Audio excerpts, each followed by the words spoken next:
Hello. जय हिंद दोस्तों, स्वागत है आप सभी का आपके अपने YouTube channel technical with SS में। मैं शिवम हाजिर हूँ आप सबके लिए मैथमेटिक्स की बहुत ही खूबसूरत क्लास लेकर।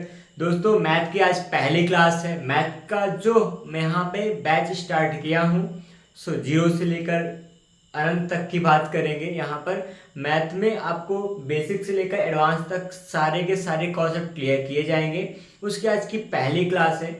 पहली क्लास में आज मैं नंबर सिस्टम को लेकर स्टार्ट कर रहा हूँ। जैसे कि पिछली क्लास में, पिछली वीडियो में मैंने आपको बताया था कि आपका सिलेबस क्या होने वाला है। मैं उसी सिलेबस के अकॉर्डिंग काम करने वाला हूँ। जो कुछ भी सिलेबस आपको बताया गया था उसी सिलेबस के हिसाब से काम होगा। यहाँ पर आपको आज नंबर सिस्टम के बारे में एक छोटी से लेकर बड़ी तक जानकारी दी जाएगी। नंबर सिस्टम को आप जानने वाले हो एक अच्छे लेवल का। आपके लिए आपके मन में अभी तक का जो भी कंफ्यूजन रहा होगा नंबर सिस्टम के लिए, वो आज क्लियर हो जाएगा, ये मेरा दावा है।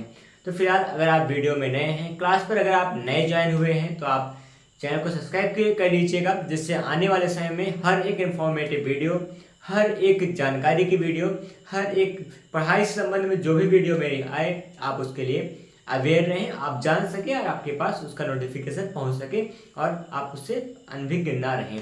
तो फिलहाल आज की क्लास में बिना किसी देरी के शुरुआत करेंगे। ये एक लंबी क्लास होने वाली है, क्योंकि मैथ कोई छोटी मोटी यहाँ पर विषय सूची नहीं हुआ करती। इसका एक अपने आप में ब्रॉड सिलेबस होता है। उसी सिलेबस का हम लोग पीछा करते हुए उस अंतिम छोर तक जाने का प्रयास करेंगे। आज की इस पहली क्लास में आप सबका खूब स्वागत करता हूं और मैं यहाँ शुरुआत करूंगा नंबर सिस्टम का। नंबर सिस्टम को आज हम लोग बेसिक से लेकर एडवांस तक जानने का प्रयास करेंगे। देखिए, यहाँ पर हम लोग पार्ट वाइज काम करने वाले हैं। जैसे नंबर सिस्टम एक चैप्टर में या फिर एक वीडियो में, एक क्लास में ना कवर हो पाएगा, तो हम लोग इसको 2-3 पार्ट में करके हम लोग हल करेंगे। नंबर सिस्टम का पार्ट 1, पार्ट 2, पार्ट 3 करके ऐसे सॉल्व करते हुए आगे बढ़ेंगे। इस तरह से क्लासें होने वाली हैं और आपको यहाँ पर वीडियो भी मिलेगा और आपको आने वाले समय में थोड़ा सा सिस्टम ठीक हो जाएगा तो लाइव क्लासें भी मिलेगी और पीडीएफ नोट्स भी प्रोवाइड करने का प्रयास करेंगे। हर संभव प्रयास होता रहेगा, जैसा भी आप सबकी प्रिपरेशन के लिए डिमांड होगी। जैसे कि आने वाले समय में यूपी ट्रिपल एससी ने, उत्तर प्रदेश गवर्नमेंट ने पेट का एग्जाम का डेट निकाला है। हर साल पेट का एग्जाम होता है, तो पेट के एग्जाम को मद्देनजर रखते हुए हम लोग भी तैयारी उसके लिए भी करेंगे। उस स्तर की भी तैयारी यहाँ होने वाली है। और फिर यूपी में, उत्तर प्रदेश के लिए बहुत सारी वैकेंसी आती है। और भी उत्तर प्रदेश में यहाँ पर आप स्टेट गवर्नमेंट, कोई भी यहाँ पर सेंट्रल गवर्नमेंट हो, कोई भी वैकेंसी आती है, वहाँ पे मैथ का जो रोल होता है एक अहम भूमिका निभाती है। आजकल तो कोई भी प्राइवेट जो कंपनियां, बढ़िया कंपनियां होती हैं, वो भी यहाँ पर जो एंट्रेंस एग्जाम लिया करते हैं उसमें मैथ का अहम रोल बना के रखती है। अर्थमेटिक का वहाँ भी सेक्शन होता है। तो फिलहाल हम लोग बिना किसी देरी के अपने टॉपिक पे आते हैं। टॉपिक हमारा है आज का नंबर सिस्टम। हम लोग जानेंगे नंबर सिस्टम क्या होता है, नंबर सिस्टम किस प्रकार से काम करता है, नंबर सिस्टम पूरे मैथ को किस प्रकार से अपने जाल में समेटे हुए हैं। तो देखिएगा, यहाँ पर एक एक टॉपिक को क्लियर करते हम लोग आगे बढ़ेंगे नंबर सिस्टम के बारे में। तो यहाँ नंबर सिस्टम को जानने की कड़ी में सबसे पहला टॉपिक जो होने वाला होगा, हम लोग समझते हैं कि अंक क्या होता है। डिजिट की बात करेंगे। जैसे कि पहला जो टॉपिक होगा, पहली बात होगी, हम लोग जानेंगे कि अंक है क्या, है ना। अंक का मतलब डिजिट की बात कर रहा हूँ मैं। डिजिट्स होते क्या हैं, इनके बारे में समझते हैं। यहाँ पर देखिए, अंक सबसे बेसिक चीज होता है। अगर आप कोई भी मैथ है, सर मैथ की बात अगर सोच ही ले रहे हैं, तो मैथ सोचने का मतलब आप अंक को जानते होंगे। अंक है क्या चीज़, अंक मतलब वैसे होता क्या है। वैसे अगर आप जानो तो अंक कहोगे कि अंक में जैसे 0, 1 ना, 2, 0, 1, 2, 3, 4, 5, 6, 7, 8 एंड 9, ये हमारे पास कितने 10 अंक होंगे। यही अंक हम लोग कह रहे हैं, इसी अंक की बात मैं कर रहा हूँ। अंक को अगर डिफाइन करना हो तो कैसे कर सकते हैं, ये एक प्रकार से मैथ में गणना का मूलभूत इकाई होता है। यह भी कह सकते हैं कि मैथ में गणना का सबसे मूलभूत इकाई जो होता है उसे हम अंक कहते हैं, या फिर गणित की अंक संख्याओं की सबसे मूलभूततम जो इकाई होती है, जो फंडामेंटल यूनिट होता है, उसे हम लोग अंक कहते हैं। बेसिकली अंकों की संख्या हमारे पास 10 रहती है। 0, 1, 2, 3, 4, 5, 6, 7, 8 और 9। यहाँ पर ये 9 अंक से ही मिलकर क्या बनते हैं, बहुत सारी संख्याएं बना करती हैं, ये चीज होगा। तो अंक क्या है, गणना की सबसे मूलभूत इकाई होती है, फिर संख्याओं की सबसे मूलतम इकाई को हम लोग अंक कहते हैं। इनकी संख्या हमेशा 10 रहा करती है, 0 से लेकर 9 तक की बात हम लोग कर रहे हैं, ठीक है। तो ये अंक कहलाएंगे, डिजिट्स होते हैं, ठीक है। इनको जब मिलाकर हम लोग आपस में मिलाएंगे तो ये अंक स्वयं भी एक संख्या रहा करती हैं, लेकिन अंकों के मिलने से संख्या बना करती हैं। जैसे 0 से लेकर 9 तक के जो अंक होते हैं खुद भी संख्या होंगे, लेकिन इनके मिलने से 10, 11, 12, 13, 14, 15, 20 अनंत तक की संख्याएं, ये सब क्या होगी, अंकों से मिलकर बना करती हैं। ये चीजें हो जाएंगी, ठीक है। तो यहाँ पर अंक का मतलब ये कुछ होता है जो आपने समझा भी और सुना है, ठीक है। उसके बाद बात करेंगे संख्या के बारे में। संख्या क्या है? संख्या वैसे ही जान लीजिए, संख्या का मतलब 2 या 2 से अधिक अंक मिल जाए, एक अंक ही रहे तब भी उसको संख्या कहेंगे। एक या एक से अधिक अंकों के मिलने से संख्या बना करते हैं, जिससे हम लोग गणना करा करते हैं, ठीक है। तो ये चीजें हो जाएंगी। आगे हम लोग जानेंगे प्राकृत संख्या के बारे में। यहाँ पर आपको जो अगला टॉपिक मिलेगा वो होगा सही टॉपिक प्राकृत संख्या या फिर प्राकृतिक संख्या कहेंगे। प्राकृत संख्या या फिर प्राकृतिक संख्या कहेंगे। नेचुरल नंबर की बात मैं कर रहा हूँ, ठीक है। नेचुरल नंबर ये है प्राकृत संख्या। तो जैसे प्राकृत संख्या बहुत बेसिक चीज होता है नेचुरल नंबर के बारे में। नेचुरल नंबर है क्या, ये ऐसा बहुत कम ही लोग होंगे जिनको ना पता होगा। तो जिनको ना पता उनके लिए मैं यह बताने वाला हूँ। प्राकृत संख्या का मतलब वे संख्याएं जिनसे हम लोग गणना करा करते हैं। गणना के लिए प्रयुक्त संख्याओं को हम लोग प्राकृत संख्या कहते हैं। जैसे ये शुरू कहाँ से होती है? 1 से। 1, 2, 3, 4, 5 ऐसे कितने तक जाएंगे हम लोग? अनंत तक की बात कर रहे होंगे। ये इनफाइनाइट का सिंबल होता है, अनंत का सिंबल है। तो 1 से लेकर अनंत तक की जो भी संख्या आप गिन रहे हो, जितना भी आप गिन सकते हैं, उसे क्या कहते हैं हम लोग? प्राकृत संख्या कहा करते हैं। प्राकृत संख्या बेसिकली क्या होता है? गणना में प्रयुक्त होने वाली संख्याएं होती हैं, ठीक है। तो ये चीज होगा, गणना में प्रयुक्त संख्या को हम लोग प्राकृत संख्या कहते हैं, जिसको 1 से लेकर अनंत तक के बारे में हम लोग कह रहे होते हैं। 1 से लेकर अनंत तक की जो संख्याएं होती है उन्हें हम लोग प्राकृत संख्या कहेंगे, ठीक है। उसके बाद क्या हो जाएगा, यहाँ पर आगे बढ़े तो यहाँ प्राकृत संख्या के बाद आपको मिलता है यहाँ पर मतलब पूर्ण संख्या होगा, है ना। क्या होगा? पूर्ण संख्या। अगला होगा पूर्ण संख्या। पूर्ण संख्या है क्या वैसे अगर कहा जाए तो? पूर्ण संख्या को कहेंगे अंग्रेजी में होल नंबर। देखिए, अगर कभी भी किसी चीज को जानना है तो उसके जड़ को पकड़ो, उसके छोटे छोटे यहाँ पे टहनियों को समझते हैं, फिर उसके बाद पूरा का पूरा तना हमारे हाथ में हो जाएगा, हमारी पकड़ में होगा। तो यहाँ पर इसकी मैथ जो नंबर सिस्टम है या मैथ है, उसको खूब अच्छे से उस पर कब्जा करने के लिए हम लोग छोटे छोटे फंक्शन पे काम करेंगे तो ज़्यादा बेहतर से काम कर पाएंगे और अच्छे समय तक टिक सकते हैं। तो यहाँ पर पूर्ण संख्या का मतलब होल नंबर होगा। होल नंबर का मतलब क्या होता है वो मैं समझा रहा हूँ आपको। होल नंबर का मतलब देखिए, कोई चीज पूर्ण कब होगा? जो पहले जैसे प्राकृत संख्या थी, प्राकृत संख्या 1 से लेकर n तक की बात थी, उसमें अगर हम लोग 0 को भी शामिल कर दें, अगर ये गणना 0 से शुरू कर दें तो वहां पे हम लोग क्या कहते हैं कि वो चीज पूरा हो चुका है, हम लोग पूर्ण संख्या कहेंगे। तो बात यह हो जाए कि अगर प्राकृत संख्या में 0 को इंक्लूड कर दिया जाए, 0 को शामिल कर दिया, शून्य को शामिल कर देते हैं, उसे हम लोग पूर्ण संख्या कहा करते हैं।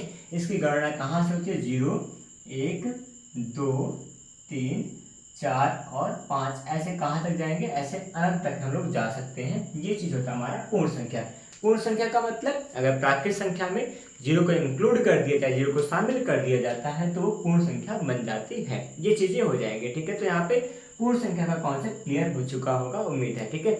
यहाँ पे 0 को एक पूर्ण संख्या, एक बात याद ही सोच लीजिए, सबसे छोटी पूर्ण संख्या 0 है, सबसे बड़ी पूर्ण संख्या यहाँ पर कोई मान नहीं है, अपरिभाषित है, कोई ऐसा मान नहीं जो सबसे बड़ी संख्या हो। तो इस प्रकार से सबसे छोटी पूर्ण संख्या हमारा 0 होगा।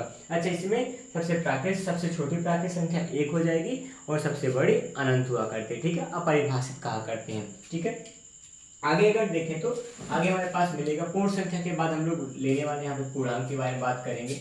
अगला जो होगा हमारा पूर्णांक होगा। पूर्ण संख्या अगर आपको क्लियर हुआ होगा तो मैं यहाँ पूर्णांक को इंक्लूड करूंगा। पूर्णांक हमारे पास क्या होता है उसको आप जानने वाले हो। तो संख्याओं का जो अगला प्रकार होगा हमारे पास वो होगा पूर्णांक की बात करेंगे हम लोग। पूर्ण संख्या के बाद पूर्णांक लाएंगे। पूर्णांक क्या होता है इसको समझेंगे हम लोग, पूर्णांक क्या चीज है, ठीक है। पूर्णांक को कहते हैं अंग्रेजी में इंटीजर्स। क्या? इंटीजर, है ना, इंटीजर्स। तो पूर्णांक क्या चीज है, यहाँ पे पूर्णांक के बारे में समझिएगा। पूर्णांक का मतलब क्या होगा, यहाँ पर जो पूर्ण संख्या होती है, पूर्ण संख्या में उसके धनात्मक और ऋणात्मक मान को भी अगर शामिल कर दिया जाए उसे हम लोग क्या कहते हैं, पूर्णांक कहा करते हैं। फिर से सुनिएगा, पूर्णांक में क्या होता है, पूर्णांक में अगर हम लोग पूर्ण संख्या में धनात्मक और ऋणात्मक मान को शामिल कर दिया जाता है तो उसे हम लोग पूर्णांक कहा करते हैं। ये चीज यहाँ पर होगा।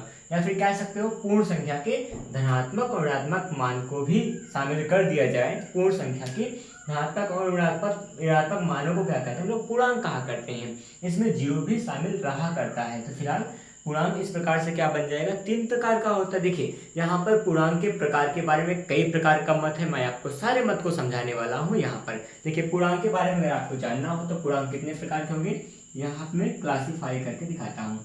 एक तो आप क्या कहोगे, धनात्मक पूर्णांक, क्या होगा, धनात्मक, ठीक है, धनात्मक पूर्णांक के बारे में बात कर सकते हैं। पूर्णांक का मतलब क्या होगा, धनात्मक और ऋणात्मक संख्याओं के समूह को ही पूर्णांक कहा करते हैं।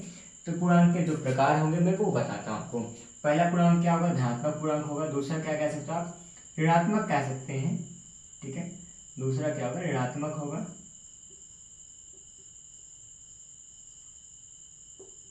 पूर्णांक हो जाएगा, ठीक। और अगला क्या होगा आपका, यहाँ पर ऋणात्मक के बाद अगर आप यहाँ पे मानने वाले तो आप क्या कह सकते हो, शून्य कह सकते हो। क्या, शून्य पूर्णांक हो सकता है, ठीक है। ये चीज यहाँ पे समझिएगा।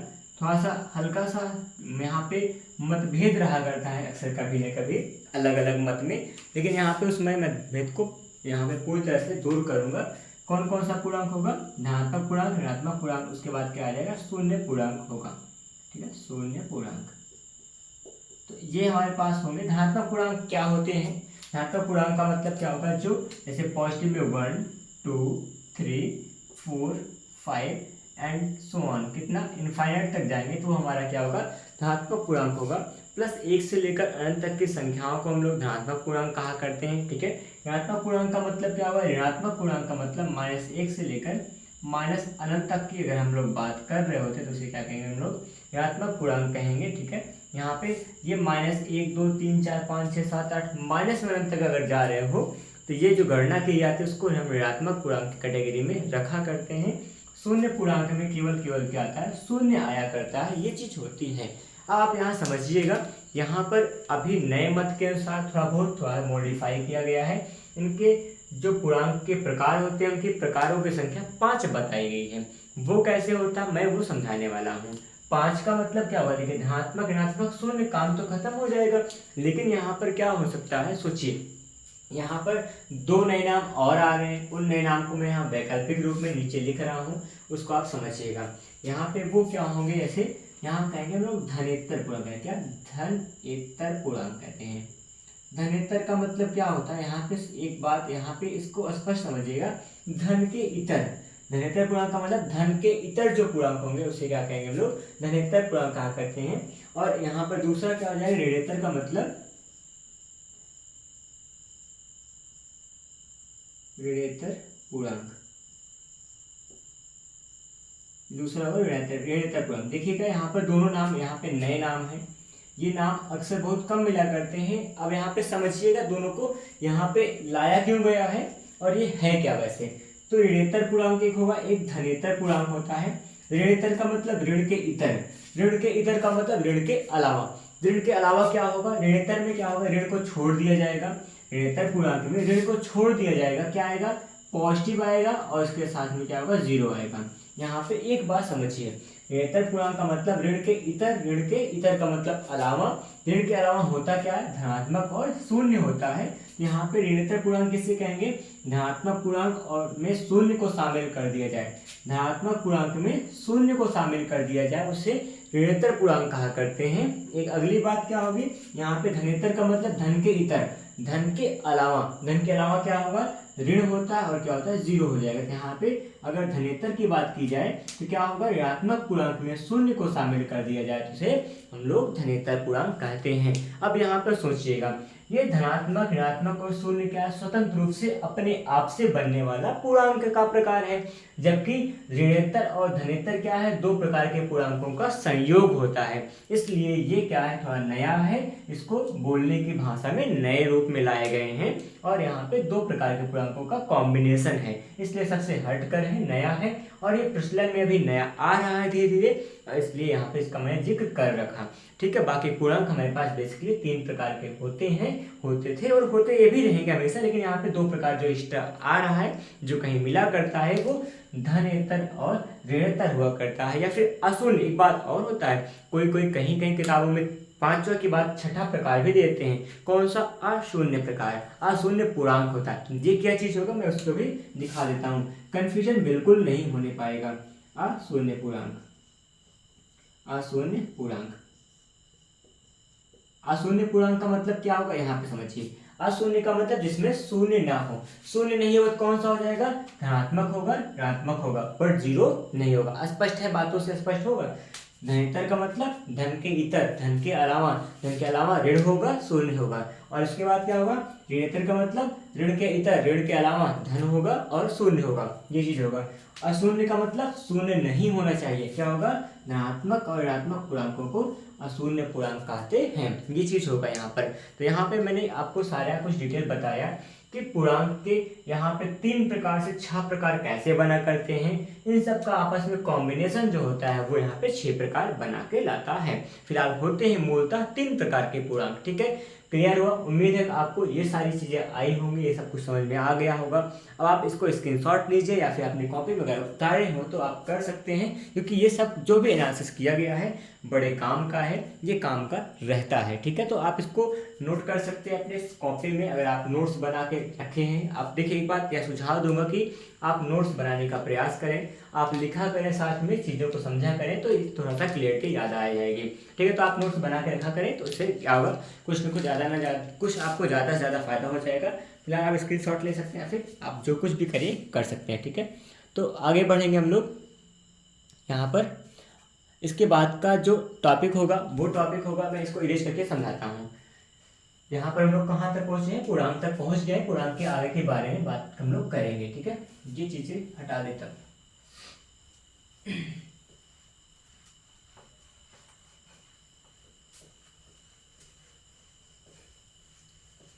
अब पूर्णांक के बारे में, पूर्णांक के आगे अगर चलें तो यहाँ पे पूर्णांक तो जो कुछ था ठीक है।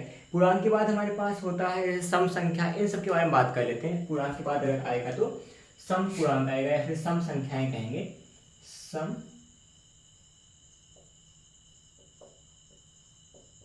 संख्याएं, ऐसा लिखेंगे, सम संख्याएं। सम संख्या का मतलब यहाँ पे हम लोग कहेंगे इवन नंबर्स की बात कर रहे हैं। ठीक है, इवन नंबर, इवन नंबर। ठीक है, तो इवन नंबर क्या होता है वैसे अगर जाने तो, अगर आपको वैसे पता ही होगा, ज़्यादा कुछ खास अलग नहीं है। इवन नंबर का मतलब वे संख्याएं जो 2 से पूरी तरह से कट जाती हों, 2 से विभाजित हो जाए, उसे हम लोग सम संख्या कहते हैं या इवन नंबर कहते हैं। एग्जाम्पल के लिए अगर आप चाहो तो आप क्या कह सकते हो, यहाँ पर 2 कहेंगे और फिर क्या होगा, 4 होगा, 6 होगा, 8 होगा, और कहाँ तक जाएगा, ये अनंत तक जाया करता है। ऐसे बहुत सारी संख्याएं हो सकती हैं जो क्या होंगे, हमारे सम संख्याएं होंगे।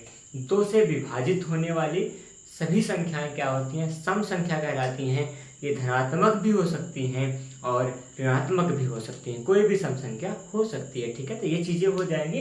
फिलहाल यहाँ पे 2, 4, 6, 8, 10 मैंने एग्जाम्पल लिख रखा है। ठीक है, अब एक बात और होता है, सम संख्या में जीरो को भी शामिल करा करते हैं कभी कभी। तो जीरो, पहली बात यह आपको बताऊंगा, जीरो सम संख्या है भी नहीं भी है, क्योंकि जीरो तो हर किसी संख्या से कर सकती है और जीरो सबको काट सकती है ना, तो यहाँ पे अनंत बार ले जाके। तो फिलहाल यहाँ पे जीरो को सम विषम सब कुछ कह सकते हैं, इसलिए कुछ भी नहीं कहते हैं। ठीक है, ये चीज़ यहाँ पे समझिएगा, जीरो को सब कुछ कहते हैं लेकिन कुछ भी नहीं कहते हैं, इसलिए यहाँ पर सम संख्या में शामिल नहीं कर रहा हूँ। बाकी इकाई किसी का जीरो होगा तो वो सम हो जाना अलग बात है, लेकिन यहाँ पर जीरो को सम में नहीं लेंगे, क्योंकि वो सम है भी और नहीं भी है, शर्त कभी कभी डिपेंड करती है अलग अलग, उसकी चर्चा हम लोग बाद में करेंगे। सम संख्या का मतलब वे संख्याएं जो 2 से पूरी तरह से विभाजित हो जाएं, उन्हें सम संख्या कहा करते हैं। जैसे 2, 4, 6, 8, 10 ऐसे बढ़ते जाएंगे, अनंत तक जा सकते हैं। और एक बात और, सब यहाँ पे क्वेश्चन क्या होगा, सबसे छोटी सम संख्या कौन है, कहोगे 2। सबसे छोटी सम संख्या कौन सी हो जाएगी आपकी, वो 2 हो जाएगी। और सबसे बड़ी सम संख्या क्या होगी, अनंत होगी। सबसे बड़ी सम संख्या अपरिभाषित होगी, हम लोग सबसे बड़ी सम संख्या को नहीं बता सकते। ठीक है, तो ये चीज यहाँ पे सम संख्या के बारे में होगा। अब इसके बाद हम लोग सम के बाद आएंगे विषम संख्या पे। ये विषम संख्याएं क्या होती है उसके बारे में आप समझिएगा, है ना। ये विषम संख्या क्या चीज है, विषम संख्याएं, ठीक, विषम संख्या। तो सम के बारे में आपको क्लियरिटी हो चुकी होगी। विषम पे बात करेंगे। विषम का मतलब ऑड नंबर होता है, ठीक है, ऑड नंबर, ऑड नंबर्स, ठीक है, ये चीज होगा। तो विषम संख्या क्या होती है, विषम संख्या का मतलब जैसे दो संख्या, वे संख्याएं जो 2 से कट जाए उसे हमने सम कहा। विषम में ये नहीं कटा करती हैं, ठीक है। तो यहाँ पर विषम का मतलब यह होगा, वे संख्याएं जो 2 से नहीं कटती हो पूरी तरह से, उसे विषम संख्या कहेंगे। यहाँ पर जैसे क्या हो जाए, अगर आप ना गिनती लिखना चाहो तो 1 लिख सकते हैं, 3 हो जाएगा, 5 होगा, 7 होगा। ऐसे आप बहुत सारी अनंत तक की संख्याएं लिख सकते हैं।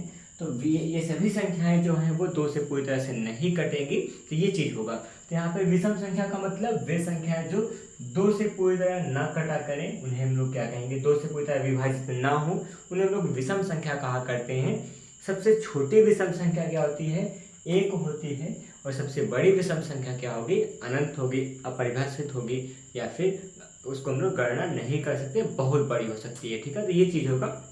तो विषम संख्या के बारे में सबसे छोटी विषम संख्या 1 होती है। विषम संख्या का मतलब जो 2 से पूरी तरह से ना कटे, उसे हम लोग विषम संख्या कहते हैं। ये चीज होगा विषम संख्या के लिए। ठीक है, अगला जो यहाँ पे मैं टॉपिक लेके आऊंगा वो हो जाएगा आपके लिए, यहाँ पर देखिए भाज्य संख्या के बारे में बात करेंगे। कौन सी संख्या, भाज्य संख्या। ठीक है, यहाँ पे अगला जो टॉपिक होगा, अगला जो संख्या का प्रकार होगा वो आपके लिए भाज्य संख्या होगा। ठीक है, यहाँ पे मैं लिख रहा हूँ भाज्य संख्या, भाज्य संख्याएं। ठीक, ये चीज होगा भाज्य संख्याएं। भाज्य संख्या किसे कहेंगे, भाज्य का मतलब कंपोजिट नंबर्स होता है। ठीक है, कंपोजिट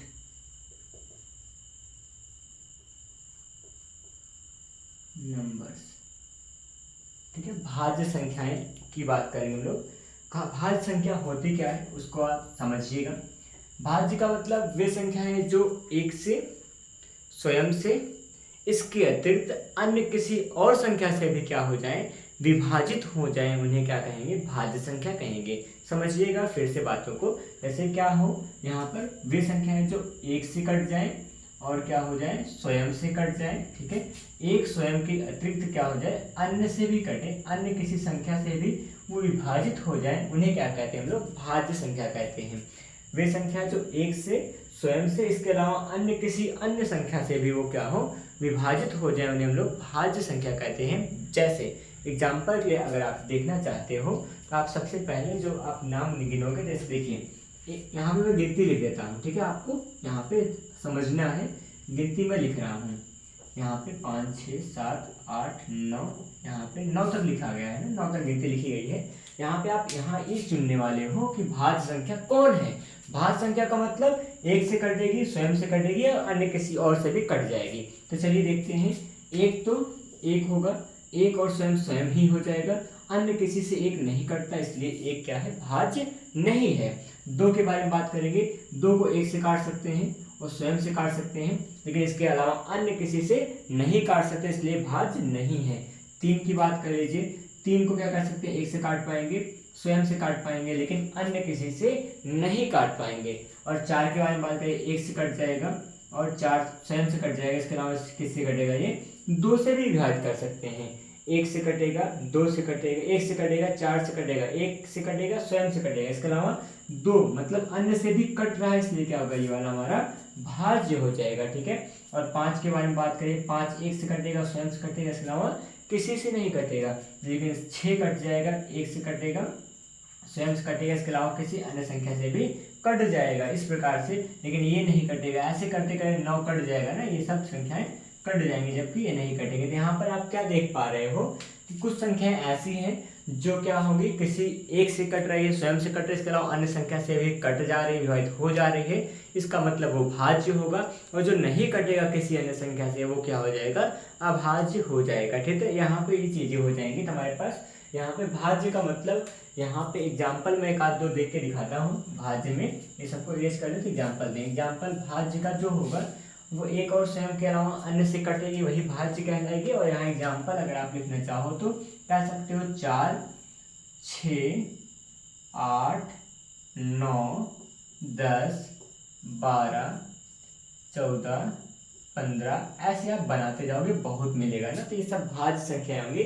तो 4 से शुरू होकर अनंत तक जाती है, ये कौन सी संख्या है, वो भाज्य संख्या है।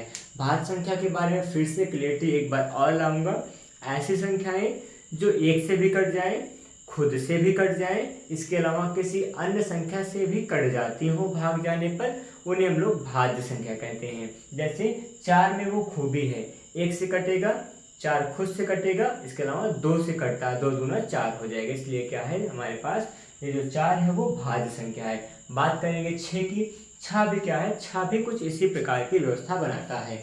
6 क्या होगा, 1 से कटेगा, 2 से कटेगा, 3 से कटेगा, 6 खुद से कट जाएगा, इसका मतलब ये भाज्य संख्या हो जाएगा। ठीक है, यहाँ पे 9, 8, 10, 12, 15 ये सभी संख्याएं इसी प्रकार की हैं, इन्हें भाज्य संख्या कह रहे हैं। ठीक, कंपोजिट नंबर। ठीक है, ये चीज हो जाएगा।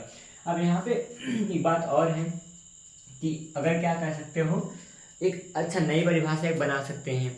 ऐसी संख्याएं जिनका एक और स्वयं के अतिरिक्त अन्य कोई गुणनखंड ना हो, उन्हें क्या कहते हैं हम लोग, यहाँ पे अन्य कोई गुणनखंड हो उन्हें भाज्य कहेंगे। फिर से सुनिएगा, जिनमें क्या हो, एक और स्वयं के अतिरिक्त क्या हो जाए, अन्य गुणनखंड भी हो, उन्हें क्या कहेंगे, भाज्य कहेंगे। जैसे 4 की बात कर लीजिए, 4 का गुणनखंड कौन कौन होगा, 1 होगा, 2 होगा और क्या होगा, 4 होगा। तो एक और स्वयं के अतिरिक्त 2 भी है, इसलिए क्या है, हमारा भाज्य है। 6 के बारे में बात करें, 6 के लिए 1 होगा, 2 होगा, 3 होगा और 6 होगा। ये सब क्या है, गुणनखंड है। इसका मतलब क्या होगा, ये एक और स्वयं के अलावा अन्य भी गुणनखंड यहाँ पे शामिल है।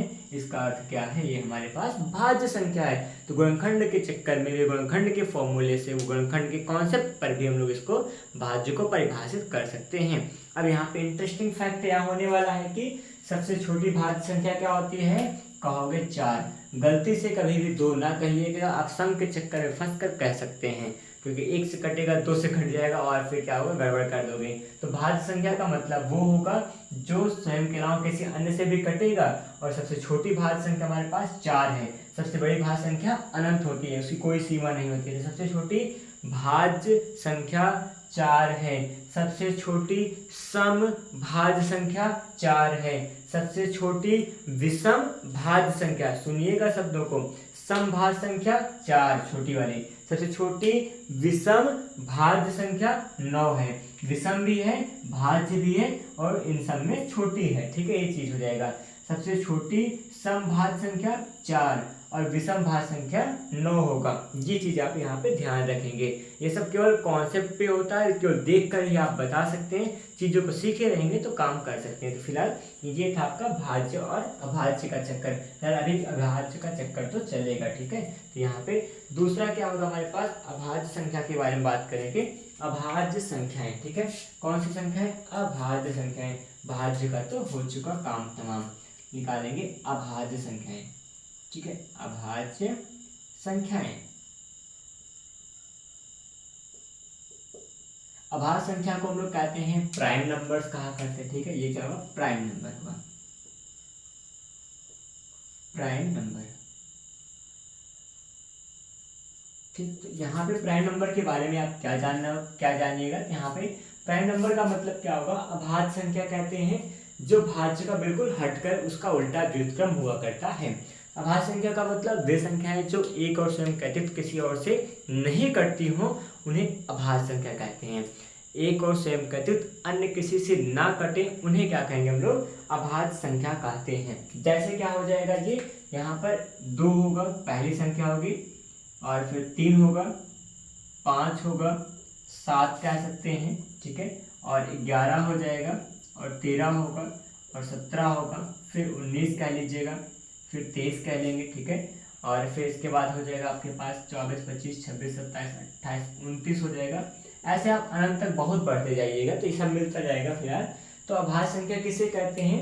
वे संख्याएं जिन्हें क्या कर सकते हैं हम लोग, जो एक और स्वयं के अतिरिक्त अन्य किसी से न कटे उन्हें अभाज्य संख्या कहते हैं।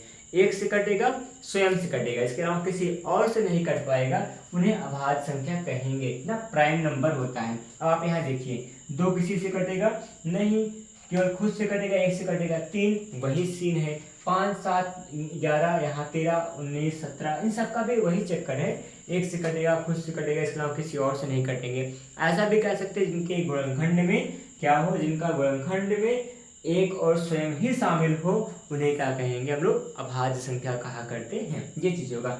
सबसे इंटरेस्टिंग फैक्ट क्या होगा, आपको एग्जाम में सबसे ज्यादा क्या पूछ सकते हैं इसमें से, यहाँ पर कि सबसे छोटी सम अभाज्य संख्या, ध्यान रहे भाज्य भाज्य में सबसे छोटी सम अभाज्य संख्या क्या है, 2 है। या फिर पूरी दुनिया जहां में मैथमेटिक्स में ऐसी कौन सी संख्या है जो सम भी है और अभाज्य भी है, वो क्या है, 2 है। तो यहाँ पर ये चीजें होंगी, यहाँ क्या सबसे छोटी भी हो और सम भी हो, वो क्या है, 2 है। किसमें, अभाज्य में। ये सबसे अजूबी संख्या है। ऐसी एक ही संख्या है पूरे मैथमेटिक्स में जो कि मतलब कह सकते हैं अपवाद नहीं है, रियलिटी भी है। पहली बात तो यहाँ पर क्या है, सबसे छोटी भी हो ये तो ठीक है, लेकिन अभाज्य है ये भी सही है, और वो भी क्या है, सम है। सम अभाज्य एक ही संख्या है जो कि 2 है। तो यहाँ पर ये चीज हम लोग कर पाएंगे। और सबसे बड़ी अभाज्य संख्या क्या होगी, वो अनंत हो जाएगी। ठीक है, तो अनंत क्या होगी, सबसे बड़ी अभाज्य संख्या होगी। तो अभाज्य संख्या के बारे में कुछ इतना हम लोग समझेंगे। ठीक है, आगे यहाँ पे बात करने वाले हैं कि सभाज्य के बारे में बात कीजिएगा। कौन सा, सह-अभाज्य क्या होता है। देखिए यहाँ पर सह-अभाज्य को जानेंगे थोड़ा सा नए तरीके में। सह-अभाज्य है क्या और ये कैसे काम करता है। ठीक है, सह-अभाज्य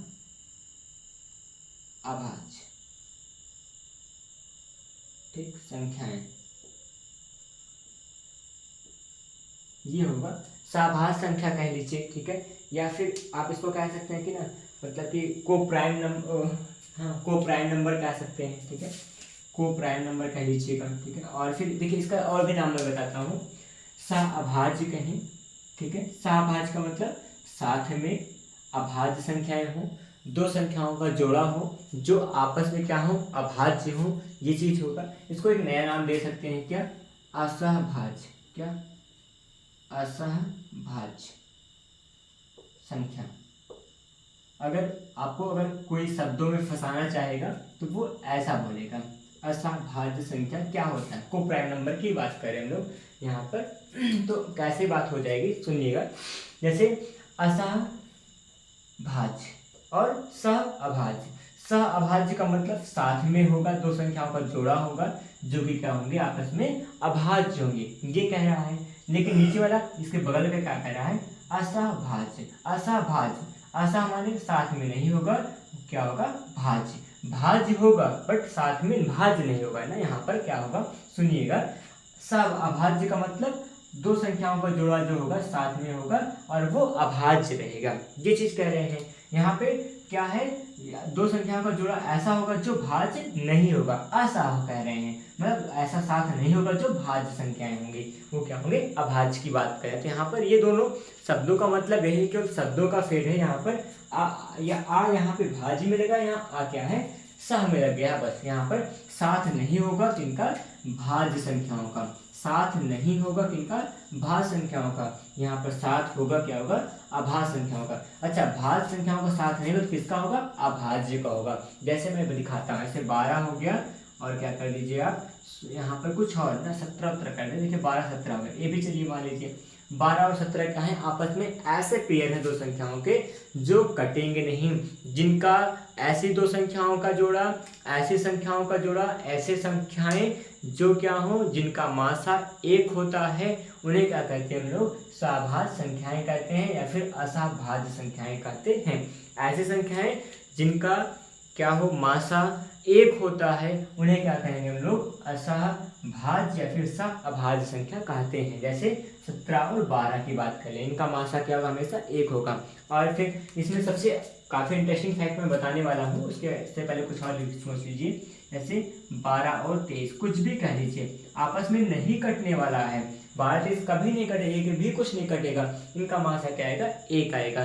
तो ऐसे संख्याओं का जोड़ा जिनका मासा एक आता हो उन्हें क्या कहते हैं, सहअभाज्य या फिर असहभाज्य संख्या कहते हैं, को प्राइम नंबर कहा करते हैं। ठीक है, ये चीज हो जाता है। ठीक है, यहाँ पर इनका कोई उभयनिष्ठ गुणनखंड नहीं रहा करता है, इनका कोई मासा नहीं होता, मासा हमेशा एक रहता है। ठीक है, तो ये चीजें होंगी।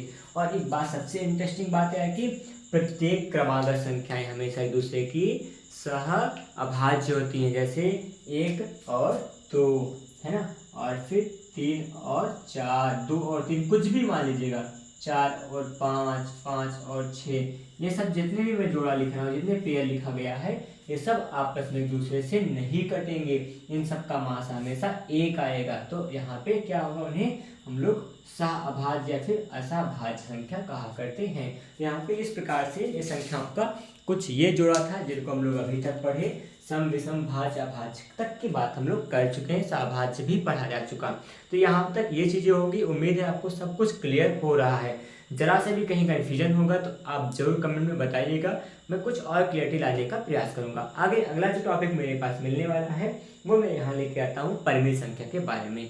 परिमेय बचेगा, अपरिमेय, वास्तविक संख्या, इतना हम लोग पढ़ने वाले हैं अभी। ठीक है, इस क्लास में तो आगे बढ़ रहे हैं। आगे इसको इरेज करके मैं इसके आगे का टॉपिक लिख के समझाता हूँ आपको। ठीक है,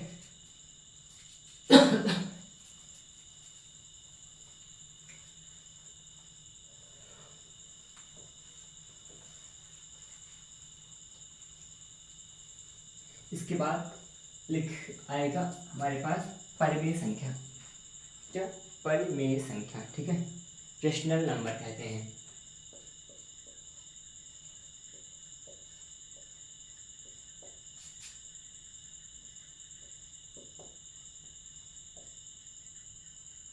परिमेय संख्या है। ठीक है, परिमेय संख्या का मतलब क्या हो जाएगा, यहाँ पर रेशनल नंबर कहते हैं अंग्रेजी में, रेशनल नंबर। ठीक, ये रेशनल नंबर है क्या चीज, यहाँ पे अगर आप 8th 9th पढ़े होगे तो आप पक्का यहाँ पे इसको पढ़कर ही आए हो। क्लास 8 में था, 9th में था, 10th में तो था ही था। तो यहाँ पर रेशनल नंबर हम लोग वहाँ से खूब अच्छे से पढ़े थे, रेशनल रेशनल दोनों पढ़ा गया था वहाँ पर। तो यहाँ फिर से समझते हैं रेशनल क्या चीज़ होता है। वैसे परिमेय संख्या आप अगर इस बहुत आसान भाषा में समझेंगे, इसको देखिएगा समझिएगा, तो ऐसे नंबर, ऐसी संख्याएं जिनको हम लोग क्या कर सकते हो, यहाँ पे P/Q के रूप में लिख सकते हो। समझिएगा, P/Q का मतलब अंश और हर रहा करता है बेसिकली। तो वे संख्याएं जिन्हें हम P/Q के रूप में लिख सकते हैं। और यहाँ पर P एंड Q दोनों क्या होंगे, दोनों क्या होंगे, इंटीजर्स होंगे। इंटीजर का मतलब पूर्णांक रहा करते हैं, पूर्णांक को हम लोग आई से दिखाते हैं, इसलिए इंटीजर को आई से दिखा रहा हूँ। ठीक है, तो यहाँ पर P और Q दोनों इंटीजर होगा, दोनों पूर्णांक होगा। और यहाँ पर Q का मान जो है 0 नहीं होगा। समझिएगा, यहाँ पर P and Q are belongs to I का मतलब इंटीजर होगा और Q का मान 0 नहीं होगा, तभी क्या होगा, P/Q को हम लोग क्या कह देंगे, परिमेय संख्या कहते हैं। सुनिएगा, कोई भी भिन्न परिमेय संख्या हो सकती है, जिसे अंश बटा है के रूप में लिख सकते हो, परिमेय संख्या हो सकती है। जिसे P/Q के रूप में लिख सकते हो, उन्हें हम लोग परिमेय संख्या कह सकते हैं, बशर्ते अंश और हर P और Q, जो भी अंश और हर रहेगा, जो भी भिन्न में ऊपर नीचे का वैल्यू होगा, वो दोनों का दोनों क्या हो, पूर्णांक होने चाहिए। और फिर हर का मान, Q का मान, डिनोमिनेटर का जो वैल्यू होगा वो क्या होगा, हमेशा क्या हो, 0 ना हो। वो 0 हो जाएगा तो हम उसको परिमेय संख्या नहीं कह सकते हैं, वो 0 नहीं होना चाहिए।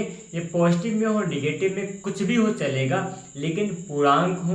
पूर्णांक का मतलब गिनती हो, कभी भी ऐसा स्क्वायर रूट में ना आए जिसका वर्गमूल ना निकाल सको, उस वैसा कुछ ना आने पाए, तब क्या होगा, वो परिमेय संख्या होगा। जैसे मैं 2-4 एग्जाम्पल दिखाता हूँ यहाँ पे, जैसे 1/2 -3/5, कुछ भी -8/6, कुछ ये सब के सब क्या हो जाएगा हमारे पास, परिमेय संख्या हुआ करते हैं। जैसे अगर आप 2/पाई ले लीजिएगा, अब पाई क्या है, पाई पूर्णांक तो है नहीं, पाई जब पूर्णांक नहीं तो क्या होगी, परिमेय संख्या भी नहीं होगी, इसलिए इसको परिमेय संख्या से हम कंसिडर नहीं करेंगे। तो ये चीज यहाँ पर हो जाएगा। तो परिमेय संख्या का मतलब यहाँ पर कोई भी भिन्न क्या होगा, परिमेय संख्या कहला सकती है, बशर्ते उस भिन्न का अंश और हर हमेशा पूर्णांक हो और हर का मान शून्य ना हो, अशून्य संख्या हो, तो क्या कहलाएगा, वो हमारा परिमेय संख्या हो सकता है।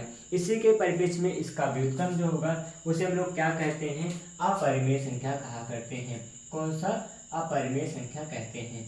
अगला जो होगा हमारे पास वो अपरिमेय हो जाएगा। ठीक, अपरिमेय संख्याएं। अपरिमेय संख्या क्या चीज होती है इसको समझिएगा। इसे हम लोग इरेशनल कहते हैं, इरेशनल नंबर्स होगा। ठीक, इरेशनल नंबर क्या है यहाँ पे इसको आप समझना। अपरिमेय संख्या का मतलब जो परिमेय नहीं वही अपरिमेय है, यही तो होगा। जो परिमेय नहीं वही अपरिमेय होगा, जो रेशनल नहीं वही रेशनल होगा। तो यहाँ पे क्या कहने वाले हम लोग कि वे संख्याएं जिन्हें हम p/q के रूप में ना लिख सके, ये ऐसा ना होता हो सेगमेंट जो पूर्णांक ना होता हो, जिसमें हर का मान 0 आ जाता हो, इसका जस्ट अपोजिट होगा, वही हमारे पास इरेशनल कहलाएगा। जैसे √2 लगा दीजिए, ये देखो √2 क्या होता है, अरे ये तो पूर्णांक नहीं है, तो इसका मतलब ये अपरिमेय संख्या होगा, वो इरेशनल हो जाएगा। जैसे 1/√5 हो जाएगा, ये लीजिए 1/√5 का मतलब डिनोमिनेटर का वैल्यू कितना है, डिनोमिनेटर में जो है आपका √5 आ गया। अब √5 क्या है, इरेशनल नंबर हो जाए, क्योंकि ये क्या इंटीजर नहीं है। अगर इंटीजर नहीं होगा तो क्या हो जाएगा हमारा, वो इरेशनल नंबर कहलाएगा। कुछ भी आप नेगेटिव में लिख सकते हैं, यहाँ पे आप नेगेटिव में 1/2 लिख दीजिएगा रूट में, ये सारे के सारे क्या हमारे पास हैं, वो इरेशनल नंबर कहलाएंगे। जैसे √-√3 लिख दीजिएगा, लीजिए -√3 हो गया, अकेला है, अपॉन 1 लगाओ या ना लगाओ, डिनोमिनेटर में 1 लगाओ ना लगाओ, ये क्या कहलाएगा हमारा इरेशनल नंबर कहलाएगा। वजह क्या है, ये रूट में 3 होने की वजह है। तो ये सब क्या है, इरेशनल नंबर के स्वरूप हुआ करते हैं। इरेशनल नंबर का मतलब जिन्हें हम लोग p/q के रूप में, p/q के फॉर्म में ना लिख सके, उन्हें हम इरेशनल कहेंगे, बशर्ते यहाँ पर ये दोनों। और एक बात और है, इसमें यहाँ पे अंश और हर p एंड q क्या होंगे, वो इंटीजर ना होंगे, तभी तो हम लोग इरेशनल कह रहे हैं। तो ये चीज़ यहाँ पर हुआ करता है। इरेशनल का ये कुछ सेगमेंट होता है, ऐसा तरीका होता है। आगे बढ़ेंगे, हमारे पास एक और होगा जो इन दोनों को मिलाकर बनाता है, वो क्या होगा, वास्तविक संख्याएं, मतलब कि रियल नंबर्स है ना। यहाँ पे होगा वास्तविक संख्याएं, वास्तविक संख्याएं। ठीक, ये होगा मतलब रियल नंबर्स।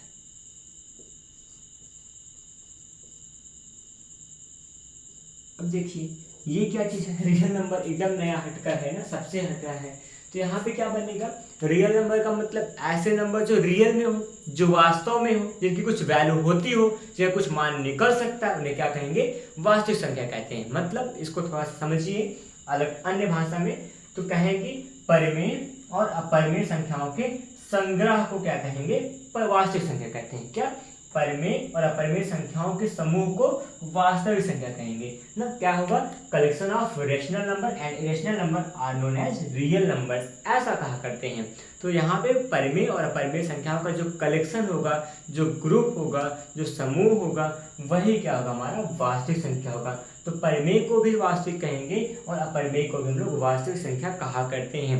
वास्तविक जो होता है परिमेय अपरिमेय को समेटे हुए होता है। ठीक है, तो यहाँ पे आप चाहे क्या लिखिए, 1/2 लिखिए या 1/√2 लिखिए, दोनों क्या होगा, हमारा वास्तविक संख्या होगा। इन सब का वास्तव में वैल्यू होती है, चाहे कुछ भी हो, बट वास्तव में वैल्यू हुआ करती है, जिनकी वैल्यू निकाल सकते हैं। ठीक है, तो ये चीजें यहाँ पर हो जाएंगे। तो वास्तविक संख्या का मतलब ऐसे यहाँ पर रेशनल और रेशनल नंबर का जो कॉम्बिनेशन होगा उसे हम लोग रियल नंबर कहा करते हैं। परिमेय और अपरिमेय संख्या के समूह को वास्तविक संख्या कहते हैं। अब यहाँ पे 2-4 बात आप सीखने वाले हो कि प्रत्येक जो वास्तविक संख्या होती है वो परिमेय होती है। ये समझिएगा बात को। देखिए प्रत्येक वास्तविक संख्या क्या होती है, वो परिमेय होती है, नहीं होता। भाई मैं पूछ रहा हूँ, समझा रहा हूँ, समझाने का कर रहा हूँ प्रयास। देखिए जो भी होगा, प्रत्येक वास्तविक संख्या होगी वो परिमेय संख्या होती है या नहीं, प्रत्येक वास्तविक संख्या क्या अपरिमेय होती है या नहीं। यहाँ पे ये चीज समझिएगा, यहाँ जो वास्तविक संख्या होती है वो परिमेय भी होती है अपरिमेय भी होती है, दोनों हो सकता है, एक अकेला नहीं होगा। लेकिन पूरा का पूरा अपरिमेय क्या होगा, वास्तविक में शामिल होता है। पूरा का पूरा परिमेय क्या होगा, वो वास्तविक में होगा। तो प्रत्येक परिमेय संख्या वास्तविक हो सकती है, लेकिन प्रत्येक वास्तविक संख्या परिमेय नहीं हो सकती। ये वास्तविक में अपरिमेय भी शामिल होता है, इसका प्रत्येक ये नहीं हो सकता। ये चीज ध्यान रखेंगे। अगला कि प्रत्येक अपरिमेय संख्या वास्तविक हो सकती है, लेकिन प्रत्येक वास्तविक संख्या अपरिमेय नहीं हो पाएगी, तो इसमें परिमेय भी शामिल होता है। ये चीज यहाँ पर आपको सीखना होगा, ठीक है। तो यहाँ पे सबसे बड़ा जो कसौटी है, बड़ी बात यह है, यही यहाँ पे था कि प्रत्येक परिमेय अपरिमेय संख्या जो होती है वो वास्तविक होती है, लेकिन प्रत्येक वास्तविक जो होती है वो अपरिमेय ही नहीं होती, ये भी होती है। बस ना, परिमेय भी होता है लेकिन यहाँ पे अपरिमेय भी हो सकता है। ये हमारे पास ये चीजें हैं। तो यहाँ तक अभी हम लोगों ने वास्तविक संख्या तक कवर किया है। हमारे पास जो कुछ भी, देखिए ये संख्याओं का सबसे बेसिक कैटेगरी था, संख्याओं के प्रकार थे नंबर सिस्टम में। यहाँ पे संख्या कितने प्रकार की हो सकती है, तो वो सबसे बेसिक और मूलतम रूप से संख्या इतनी प्रकार की हम लोग पढ़ा करेंगे। इतनी संख्याओं के बारे में पढ़ेंगे, यहीं तक आपको मिलने वाला है। इसके बाद जो होगा, इसके बाद इन सबका यूटिलाइजेशन, इनका यूज करेंगे, इनका कंबाइन करके कैसे हम लोग पढ़ेंगे, इनका यूटिलाइजेशन से सम संख्या विषम संख्या समय सवाल कैसे आएंगे, इनके बारे में हम लोग आगे अगली क्लास में पढ़ेंगे। अगली क्लास में इसी को मैं आगे बढ़ाऊंगा। आज तक की क्लास वास्तविक संख्या तक रहेगी। इसके बाद की जो क्लास होगी, इसके बाद मैं इन सब का यूज करना सिखाऊंगा। संख्या पद्धति में किस टाइप से सवालें बना करती हैं, किस टाइप से क्वेश्चन सेट किए जाएंगे, उन सब बातों पे चर्चा करेंगे। नए नए फॉर्मूले जानेंगे। अभी तुम लोग को केवल संख्या के प्रकार को ही जाना है, और अगले क्लास में संख्याओं के प्रकारों का यूज करना सीखेंगे। इनसे संबंध में फॉर्मूला बनाना सीखेंगे। जोड़ना, घटाना, गुणा, भाग करने से संबंध में बहुत सारे फॉर्मूले होते हैं, उनके कॉन्सेप्ट को सीखा जाएगा। फिलहाल आप यहाँ तक क्लास में बने रहे, इसके लिए धन्यवाद। पढ़ते रहिए अच्छे से, आप अपना भला करते रहिए, बाकी सब तो अपने आप तैयार हो जाएगा, ठीक है। तो ये चीज़ें थी अभी तक की क्लास में, और अपने दोस्तों के साथ ये वीडियो शेयर कीजिएगा जरूर, जिससे उनको भी हेल्प मिले, वो भी अपनी पढ़ाई को पूरा कर सके। आपके हर सपने को पूरा करना आपका फर्ज है, और आप पढ़ते रहिए अच्छे से। जो भी आने वाले हर संभावित परीक्षाओं में आप प्रतिभाग कीजिए। जो भी वहाँ से अनुभव हो, उस अनुभव को अपने पास कलेक्ट कीजिए, जिससे क्या हो, आप आने वाले समय के लिए एक अच्छे से एक मजबूत व्यक्ति के रूप में तैयार हो सके, एक मजबूत व्यक्तित्व के रूप में तैयार हो सके। कुछ ऐसा अपने आप को बना लीजिए। फिलहाल मिलते हैं नई क्लास में, नए वीडियो में, नए सेशन में, नए टॉपिक के साथ, कुछ नया लेकर। धन्यवाद। जय हिंद।